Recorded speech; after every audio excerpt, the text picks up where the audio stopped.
Good morning student. बाल साधना शिक्षण संस्थान की ऑनलाइन क्लासेस में आपका स्वागत है। लास्ट वाले वीडियो में अपन ने बात की थी ए ब्लॉक एलिमेंट की कि ए ब्लॉक एलिमेंट में इन कौन कौन से एलिमेंट आते हैं, कौन सी दो श्रेणियां आती हैं। लेंथेनाइड आती है, एक्टिनाइड आती है।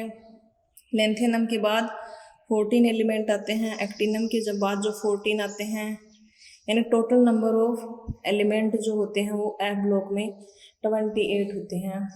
ए ब्लॉक तत्वों को अंतः संक्रमण तत्व भी कहा जाता है, रेयर अर्थ मेटल भी कहा जाता है। क्यों कहा जाता है ये अपन ने डिस्कस किया था पिछले वाले वीडियो में। फिर अपन ने देख रहे थे, यानी पहली जो श्रेणी है उसको देख रहे थे लेंथेनाइड, और उस वीडियो में मैंने आपसे पूछे थे 3 क्वेश्चन पूछे थे। तो पहले क्वेश्चनों के आंसर बता देती हूँ, फिर स्टार्ट करेंगे अपन लेंथेनाइड। मेरा पहला क्वेश्चन आपसे ये था कि कोई दो मिश्र धातुओं के उदाहरण बताइए। दो मिश्र धातु, कोई भी दो मिश्र धातु, दो या दो से अधिक धातुएं जब मिश्रित होती हैं तो किसका निर्माण होता है? मिश्र धातु का निर्माण होता है। तो कॉपर प्लस जिंक किसका निर्माण हो जाएगा? पीतल का निर्माण हो जाएगा। आयरन है, निकल है, क्रोमियम किसका निर्माण करेंगे? स्टेनलेस स्टील का फॉर्मेशन करते हैं। कांसा का एग्जाम्पल बता सकते हैं, कॉपर प्लस टिन जो होता है वो किसका फॉर्मेशन करता है? कांसे का फॉर्मेशन करता है। तो ये हो जाएगा इस क्वेश्चन का आंसर। दूसरा क्वेश्चन मैंने आपसे ये पूछा था कि अंतराकाशी यौगिक जो होते हैं उनके कोई 2 एग्जाम्पल बताइए। तो अंतराकाशी यौगिक में धातु धातु के साथ, जो धातु क्रिस्टल की संरचना में धातु धातु के साथ पास पास में स्थित होते हैं, फिर इनके मध्य छोटे छोटे छिद्र पाए जाते हैं जिनमें अधातु परमाणु जिनका आकार छोटा होता है, जैसे कार्बन है, हाइड्रोजन है, नाइट्रोजन है, ये आकर के एंटर हो जाते हैं। तो इस दौरान जो यौगिक निर्मित होता है वो क्या होता है? अंतराकाशी यौगिक होता है। एग्जाम्पल हो जाएंगे टाइटेनियम का कार्बाइड TiC है, Mn4n है, आयरन का हाइड्राइड है। तो ये सारे एग्जाम्पल हो जाएंगे अंतराकाशी यौगिकों के। तीसरा क्वेश्चन मैंने आपसे ये पूछा था कि फेरोमैग्नेटिक या लोह चुंबकीय जो पदार्थ हैं उनके एग्जाम्पल बताइए। तो लोह चुंबकीय पदार्थ में आप एग्जाम्पल बता सकते हो, आयरन है, निकल है, कोबाल्ट है। आयरन का जो मिश्रित ऑक्साइड है Fe3O4 है, जो कि FeO और Fe2O3 से मिलकर के बना होता है। तो ये हो जाएंगे इन क्वेश्चनों के आंसर। अब अपन बात करते हैं लेंथेनाइड के बारे में, यानी ए ब्लॉक तत्वों की 2 सीरीज हैं। पहली जो सीरीज है वो है लेंथेनाइड। लेंथेनाइड रिप्रेजेंट किया जाता है शॉर्ट में Ln के द्वारा भी रिप्रेजेंट किया जाता है। लेंथेनाइड को 4f सीरीज भी कहा जाता है। 4f सीरीज क्यों कहा जाता है? क्योंकि अंतिम इलेक्ट्रॉन किस में भरे जाते हैं? 4f जो कक्षक है उसमें इलेक्ट्रॉन भरे जाते हैं, इस कारण इसको 4f सीरीज भी कहा जाता है। या इसको प्रथम अंतः संक्रमण श्रेणी भी कहा जाता है। प्रथम अंतः संक्रमण श्रेणी भी कहा जाता है। क्यों कहा जाता है? यानी ए ब्लॉक के तत्व क्या कहलाते हैं? इनर ट्रांजिशन एलिमेंट कहलाते हैं, अंतः संक्रमण श्रेणी के तत्व कहलाते हैं। तो प्रथम श्रेणी है तो नाम क्या लगा दिया? प्रथम। तो लेंथेनाइड को क्या कहा जाता है? प्रथम अंतः संक्रमण श्रेणी के तत्व भी कहा जाता है। कितने एलिमेंट आते हैं? 14 एलिमेंट आते हैं। कौन से आवर्त में आते हैं? छठे आवर्त में आते हैं। ग्रुप की बात करूँ, कौन से ग्रुप में आते हैं? 3rd B ग्रुप में आते हैं। अब मैं बात करती हूँ, यानी इनको दुर्लभ मर्दा धातु तत्व भी कहा जाता है। दुर्लभ मर्दा धातु तत्व भी कहा जाता है। दुर्लभ यानी मर्दा से, ये दुर्लभ रूप से दुर्लभ खनिजों के ऑक्साइडों के रूप में, मर्दा ऑक्साइडों के रूप में मर्दा से प्राप्त किए गए हैं, इस कारण इनको दुर्लभ मर्दा। और इनकी प्रॉपर्टी किस प्रकार की होती है? धात्विक होती है, तो इस कारण दुर्लभ मर्दा तत्व कह दो या दुर्लभ मर्दा धातु भी कहते हैं। प्रथम अंतः संक्रमण श्रेणी के तत्व का कहते हैं, 4f ब्लॉक के तत्व भी कहते हैं। अब मैं बात करती हूँ कि ए ब्लॉक के यानी लेंथेनाइड होते क्या हैं? लेंथेनाइड वे तत्व होते हैं, ए ब्लॉक के वे तत्व है जिनमें अंतिम इलेक्ट्रॉन किस में भरा जाता है? 4f में भरा जाता है वो क्या कहलाते हैं? लैंथेनाइड कहलाते हैं।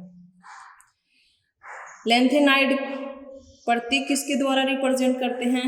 शॉर्ट में इनको Ln के द्वारा रिप्रेजेंट करते हैं। अब मैं बात करती हूँ इनका सामान्य इलेक्ट्रॉनिक विन्यास क्या होता है। सामान्य इलेक्ट्रॉनिक विन्यास, सामान्य इलेक्ट्रॉनिक कॉन्फ़िगरेशन। तो एब्लोक तत्व जो हैं उनमें लैंथेनाइड सीरीज जो है उसका सामान्य इलेक्ट्रॉनिक विन्यास क्या होता है? तो सीरियम 58 से लुटेशियम 71 तक आते हैं, लुटेशियम 71 तक 14 एलिमेंट। तो यानी 58 से जस्ट पहले कौन सी नट गैस आती है? जीनोन आती है, जिसका परमाणु क्रमांक 54 होता है, जीनोन। फिर 4f सीरीज के हैं, 4f 0 से 14, 5d 0 से 1, 6s2, वही n-2f 1 से 14, n-1 d 0 से 1, ns2 वो सामान्य इलेक्ट्रॉनिक विन्यास है। उससे अपन छठा आवर्त n = 6 लिख करके निकाल लेंगे, जो कि पहले मैंने बता दिया था पहले वाली वीडियो में। अब देखिए ये जो इलेक्ट्रॉनिक विन्यास है, सामान्य इलेक्ट्रॉनिक विन्यास, ये है लेंथेनम सहित। यदि लेंथेनम के बिना पूछता है तो आपको यहाँ पर 4f की जगह क्या लिखना है? 4f 1 से 14, क्योंकि लेंथेनम में 4f जो है वो 0 होता है और बाद में सीरियम से 4f 1 से स्टार्ट हो जाता है, 2 3 इसी तरीके से इलेक्ट्रॉन है वो भरे जाते हैं। तो आगे आपको कोष्टक में लिखना है कि लेंथेनम सहित सामान्य इलेक्ट्रॉनिक विन्यास ये होता है। तो ये हो जाएगा इनका सामान्य इलेक्ट्रॉनिक विन्यास। अब मैं बात करती हूँ यानी समस्त लेंथेनाइड जो तत्व हैं, लेंथेनाइड मतलब सीरियम 58 से लुटेशियम 71 तक, ये लेंथेनम के साथ भी कई गुणों में समानता दर्शाते हैं और इन्हीं समानता के कारण इन्हीं को सबको एक ही ग्रुप में रख दिया गया है, 3rd बी में। यानी लेंथेनम भी 3rd बी में आता है और सीरियम 58 से लुटेशियम 71 तक के तत्व जो हैं वो सारे के सारे 3rd बी में रखे गए हैं। कारण क्या है कि यानी इनमें कई गुणों में क्या पाई जाती है? सिमिलरिटी पाई जाती है, कई गुणों में समानता पाई जाती है और उसी समानता के कारण इनको एक वर्ग में रख दिया गया है। क्योंकि जब समानताएं होती हैं तो चाहे वो आवर्त में हो चाहे वर्ग में हो, उन एलिमेंट को कहाँ रखा जाता है? एक साथ में रखा जाता है। ये जो तत्व हैं ये इट्रियम के साथ भी समानता रखते हैं। इट्रियम कौन है? 3d 4d सीरीज का है। ये किस सीरीज के हैं? 5d सीरीज के। तो इट्रियम तो यहाँ आता है, इसके ऊपर क्या आता है? स्कैंडियम आता है। फिर इसके नीचे क्या आता है? लेंथेनम आता है, जो कि अपन ने डी ब्लॉक में बात की थी। फिर अपन ने स्टार लगाया था। स्टार का मतलब क्या है? इसके बाद जो 14 एलिमेंट है वो किसके आएंगे? 4f सीरीज के आएंगे। तो ये सारे के सारे क्या हैं? 3rd बी में हैं। तो ये जो लेंथेनम जो कि 14 एलिमेंट के साथ सिमिलरिटी शो करता है, इसी कारण एक वर्ग में रखे गए हैं। ये जो सारे के सारे हैं किसके साथ समानता शो करते हैं? इट्रियम के साथ समानता दर्शाते हैं। यानी इनकी आयनिक त्रिज्या जो होती है वो भी बराबर होती है। आयनिक रेडियस, आयनिक त्रिज्या समान होती है, एक साथ खनिजों के रूप में ये पाए जाते हैं, इस कारण यानी ये इट्रियम के साथ भी समानता रखते हैं। अब मैं बात करती हूँ लेंथेनाइड में कौन कौन से तत्व आते हैं और उनकी जनरल प्रॉपर्टी क्या होती है, उनका इलेक्ट्रॉनिक विन्यास क्या होता है, उनकी ऑक्सीडेशन स्टेट क्या होती है। तो बात करती हूँ मैं लेंथेनाइड सीरीज की। लेंथेनाइड सीरीज, लेंथेनाइड सीरीज में आते हैं सीरियम 58 से लुटेशियम 71 तक। तो देखिए लेंथेनाइड सीरीज में कौन कौन से तत्व आएंगे। तत्व आता है पहले, यानी लेंथेनम को यदि इंक्लूड कर लें तो लेंथेनम का तो पता ही है 57 परमाणु क्रमांक होता है, नाम होता है लेंथेनम और सिंबल जो होता है वो होता है La। अब मैं बात करती हूँ सीरियम 58 से लुटेशियम 71 तक की, यानी सीरियम आता है 58 पे, फिर कंटिन्यू चलेगा 59 से 71 तक। उसके बाद में आता है प्रेसियोडायमियम आता है, उसके बाद नियोडायमियम आता है, उसके बाद प्रोमीथियम आता है, उसके बाद सेमेरियम आता है, उसके बाद यूरोपियम, उसके बाद गैडोलिनियम, उसके बाद टर्बियम, उसके बाद डिस्प्रोसियम, उसके बाद होलियम, उसके बाद अर्बियम, उसके बाद थूलियम, उसके बाद इट्रिबियम और उसके बाद आता है लुटेशियम आता है। तो ये जो 14 एलिमेंट हैं वो आते हैं लेंथेनाइड सीरीज में। इन 58, 59, 60, 61, 2, 3, 4, 5, 6, 7, 8, 9, 70, 71। तो ये एलिमेंट, इनके सिंबल और इनके नाम आपको याद रखने हैं। हो सकता है किसी का इलेक्ट्रॉनिक कॉन्फ़िगरेशन पूछ लिया जाए, नाम दे दिया जाए। अब नाम दे दिया जाए तो उस स्थिति में आपको उसका सिंबल ध्यान होना चाहिए और एटॉमिक नंबर ध्यान होना चाहिए। सीरियम Pr का होगा प्रेजियोडाइमियम, Nd का होगा नियोडाइमियम, Pm का होगा प्रोमीथियम, Sm का होगा samarium, europium, gadolinium, terbium, dysprosium, holmium, erbium, thulium, ytterbium, lutetium. अब मैं बात करती हूँ इनके इलेक्ट्रॉनिक विन्यास की। इलेक्ट्रॉनिक कॉन्फ़िगरेशन, इलेक्ट्रॉनिक विन्यास क्या होगा? तो ध्यान होना चाहिए आपके जनरल इलेक्ट्रॉनिक विन्यास क्या होता है, उसी की सहायता से आप इनका इलेक्ट्रॉनिक कॉन्फ़िगरेशन आसानी से लिख दोगे। कैसे जनरल इलेक्ट्रॉनिक विन्यास क्या होता है? अभी अभी अपन ने देखा था जीनोन 4f लेंथेनम सहित यदि लिखते हैं तो 0 से 14, 5d 0 से 1, 6s2, ये होता है जनरल इलेक्ट्रॉनिक कॉन्फ़िगरेशन। ध्यान आपको ये रखना है कि 5d में इलेक्ट्रॉन किस किस में जाएगा, वो भी अधिकतम कितना जाएगा, 1 इलेक्ट्रॉन जाएगा। 0 से 1 मतलब या तो 0 होगा या 1 होगा। बाकी 6s में हमेशा 2 इलेक्ट्रॉन भरने हैं, चाहे किसी भी लेंथेनाइड का इलेक्ट्रॉनिक कॉन्फ़िगरेशन लिखो। 5d का ध्यान में रख लेना, 3 एलिमेंट जो है उसमें 5d में एक एक इलेक्ट्रॉन भरा जाता है, बाकी के जो बच गए वो 4f में भर देना, वो हो जाएगा उसका इलेक्ट्रॉनिक कॉन्फ़िगरेशन। तो पहले मैं लिखती हूँ सीरियम से लेकर के यानी लुटेशियम तक इनके electronic configuration. Cerium, praseodymium, neodymium, promethium, samarium, europium, gadolinium, terbium, dysprosium, holmium, erbium, thulium, ytterbium और लुटेशियम। अब देखिए परमाणु क्रमांक तो वही सीरीज अपनी याद है 58 से लेकर के 71 तक है। 59, 60, 61, 62, 3, 4, 5, 6, 7, 8, 9, 70, 71। अब देखिए सबसे पहले सीरियम का लिखना है, या लेंथेनम का लिखो तो लेंथेनम का भी लिख सकते हो। यानी लेंथेनम में क्या होगा, लेंथेनम 57 पे आएगा तो जीनोन, लेंथेनम के जस्ट पहले इनर्ट गैस कौन सी, जीनोन। 4f क्या होता है, 0 होता है। 5d में क्या होता है, 5d सीरीज का एलिमेंट है और पहला एलिमेंट है, तो d में कितने इलेक्ट्रॉन होते हैं, 1 इलेक्ट्रॉन होता है। और क्या होता है 6s2, ये होता है लेंथेनम का इलेक्ट्रॉनिक विन्यास 54, 55, 56 और 57। अब देखिए सीरियम का, देखिए सीरियम में क्या होता है, जीनोन। 4f में कितना, पहला है तो 4f1, 5d, इसमें भी 5d में 1 आता है और 6s2। तो 3 आपको याद करने हैं इसके इलेक्ट्रॉनिक कॉन्फ़िगरेशन में, जिसमें 5d1 इलेक्ट्रॉनिक कॉन्फ़िगरेशन आएगा।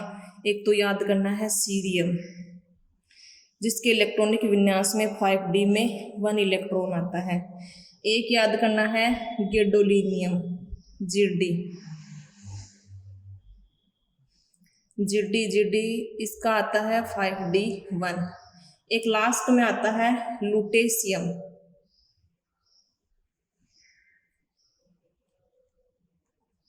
इसमें आता है 5d1। ये 3 एलिमेंट जो हैं लेंथेनाइडो में याद कर लेना, जिसमें 5D में कितना आता है 1 आता है, बाकी में 5D में 0 आता है, और 6s2 तो आएगा ही आएगा, और बाकी के जो इलेक्ट्रॉन हैं वो 4f में भरे जाएंगे और जीनोन आएगा। तो आसानी से आपके इलेक्ट्रॉनिक कॉन्फ़िगरेशन याद हो जाएगा, रटने की जरूरत नहीं पड़ेगी। 3 एलिमेंट के तो पहले अक्षर याद कर लेना, यानी एक तो सबसे पहले वाला है, एक बीच वाला है और एक सबसे लास्ट वाला है। यानी गैडोलीनियम जो आता है वो बीच में आता है, 1 2 3 4 5 6, 1 2 3 4 5 6 7, 7 नीचे हैं, ऊपर से 7वें नंबर का है। या इनके फर्स्ट लेटर याद कर लेना, CGL, CGL, इससे याद कर लेना CGL। CGL में क्या होता है 5D1 होता है CGL, 5D1। अब बाकियों के इलेक्ट्रॉनिक विन्यास आसानी से लिख सकते हो। प्रेजियोडाइमियम का क्या हो जाएगा, वही जीनोन। 5D में कितना भरना है 0 भरना है, 6s2 भरना है, कितने हो गए 54 55 56, कितना करना है 57 58 59, तो 4f3 हो जाएगा। इसमें कितना आएगा नियोडाइमियम में जीनोन, वही 5D में 0 भरना है, 6s2 करना है, कितना हो जाएगा 54 55 56 56, और कितने भरने हैं 4f में 4 भरने हैं। प्रोमीथियम का क्या होगा जीनोन, वही 5D में 0 6s2, 4f में कितना आएगा 54 55 56 56 के बाद में कितना भरना है 5 भरना है, तो ये हो जाएगा 61 हो जाएगा।